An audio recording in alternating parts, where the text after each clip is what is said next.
Sex শব্দটাই একটা tabu হয়ে আছে আমাদের সমাজে। সেখানে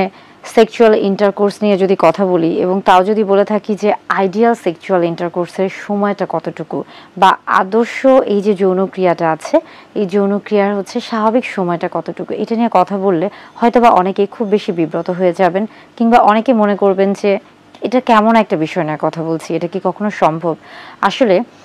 আমরা বলে থাকছি যে যৌনক্রিয়া তো প্রত্যেকটা নারী পুরুষ, প্রাপ্তবয়স্ক নারী পুরুষের ক্ষেত্রে খুবই স্বাভাবিক এবং প্রাকৃতিক একটি প্রক্রিয়া। এবং এই প্রক্রিয়ার ক্ষেত্রেও কিন্তু অনেক সময় দেখা যাচ্ছে যে অনেকেই বিভিন্ন দ্বিধা দ্বন্দ্বে থাকেন। অনেকেই হচ্ছে আমাদের সমাজে এমন অনেকেই আছেন যারা এটা নিয়ে কথা বলতে চান না, আবার অনেকে আছেন যখন তারা কথা বলছেন তখন সেখানে একটা কেমন জানি একটা বিরূপ মনোভাব নিয়ে কথা বলে থাকেন, হয়তোবা একটু কেমন জানি খোঁচানো একটা স্বভাব নিয়ে কথা বলে থাকেন। যেমন অনেক পুরুষদের ক্ষেত্রে দেখা যায় যে তারা যখন হচ্ছে তাদের বন্ধু বান্ধব বা আপনজনদের সাথে এই ধরনের কথাগুলো বলে থাকেন তখন একজন আরেকজনকে খোঁচা দিয়ে বলেন যে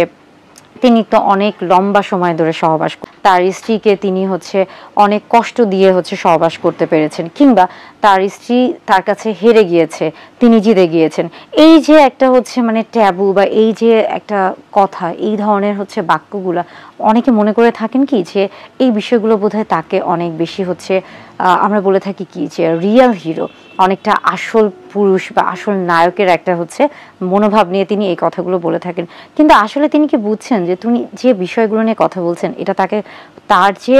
বিবেক বা তার যে মনুষ্যত্ববোধ এটা কতটা হচ্ছে নিচু মানসিকতার, কিংবা তিনি কোন বিষয়গুলো নিয়ে কথা বলছেন এটা কি তিনি আসলে বুঝতে পারছেন? কারণ এটা তো তার আসলে ব্যক্তিগত বিষয়। তাহলে কেন তিনি তার ব্যক্তিগত বিষয় নিয়ে আরেকজনের সাথে সমালোচনা করছেন বা আলোচনা করছেন, এবং কেনই বা তিনি আরেকজনের কাছে তার স্ত্রীকে ছোট করছেন? আচ্ছা, মূলত সহবাসের ক্ষেত্রে যে আদর্শ সময়টিকে বিবেচনা করা হয়ে থাকে তার আগে বলবো যে একটি গবেষণা করা হয়েছে এবং সেই গবেষণায় প্রায় 500 দম্পতির উপর গবেষণাটি চালানো হয়ে থাকে এবং সেখানে দেখা যায় যে প্রত্যেক দম্পতির ক্ষেত্রে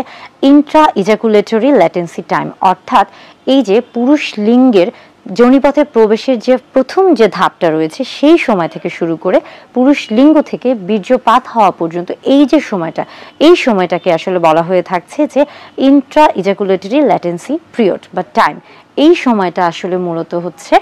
এক এক দেশে এক এক রকম এবং এটা নির্ভর করছে বেশ কিছু বিষয়ের উপর। যেমন ধরুন যে ইউকে অথবা আমেরিকার ক্ষেত্রে এটা দেখা গেছে যে অনেকের ক্ষেত্রে 10 থেকে 15 মিনিট হতে পারে, আবার সবচেয়ে কম কিন্তু দেখা গেছে তুর্কির ক্ষেত্রে এবং তাদের এটা হচ্ছে মাত্র 4 থেকে 5 মিনিট ছিল। তবে আমাদের এশিয়া মহাদেশের ক্ষেত্রে এটা কিন্তু গড়ে 5 থেকে সর্বোচ্চ 7 মিনিট হয়ে থাকে। অর্থাৎ এই যে আদর্শ সময়টা সহবাসের ক্ষেত্রে এই যে সময়টা এটা হচ্ছে এক এক দেশের ক্ষেত্রে এক এক রকম হয়ে থাকে এবং এটা কিন্তু আসলে শুধু দেশ না, এটা কিন্তু হচ্ছে ভৌগোলিক অবস্থানের উপর যেমন নির্ভর করছে, পাশাপাশি কিন্তু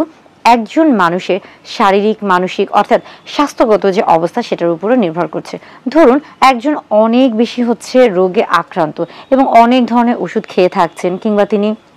বেশ কিছু আমরা বলে থাকি ক্রনিক ডিজিজ বা কোমরবিড কন্ডিশন, যেমন ধরুন যে ডায়াবেটিস বা উচ্চ রক্তচাপ এই ধরনের সমস্যায় ভুগছেন, কিংবা অনেক বেশি ওজন আধিক্য রয়েছে তার মধ্যে, তাহলে কি তিনি কি আসলে হচ্ছে একইভাবে কি সেই আদর্শ সময়টি বজায় রাখতে পারবেন? না, তার ক্ষেত্রে কিন্তু এই সময়টি পরিবর্তন হয়ে থাকবে। আবার আরেকটা জিনিস হচ্ছে সকলেরই জেনে রাখা উচিত যে আমরা বলে থাকছি যে 1 মিনিটের আগে যদি বীর্যপাত হয়ে থাকে তাহলে সেটা দ্রুত বীর্যপাত হয়ে থাকে, কিন্তু এই 1 মিনিটের পরে যদি কারো বীর্যপাত হয়ে থাকে এবং এই বীর্যপাতের ক্ষেত্রে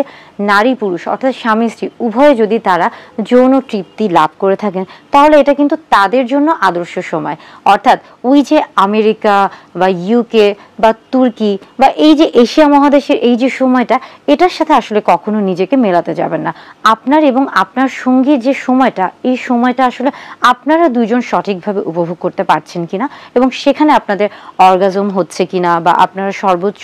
যৌন তৃপ্তি লাভ করতে পারছেন কিনা বা আপনারা হচ্ছে স্বাচ্ছন্দ্য বোধ করছেন কিনা, এটাই মূলত হচ্ছে আসলে আদর্শ সময়। এবং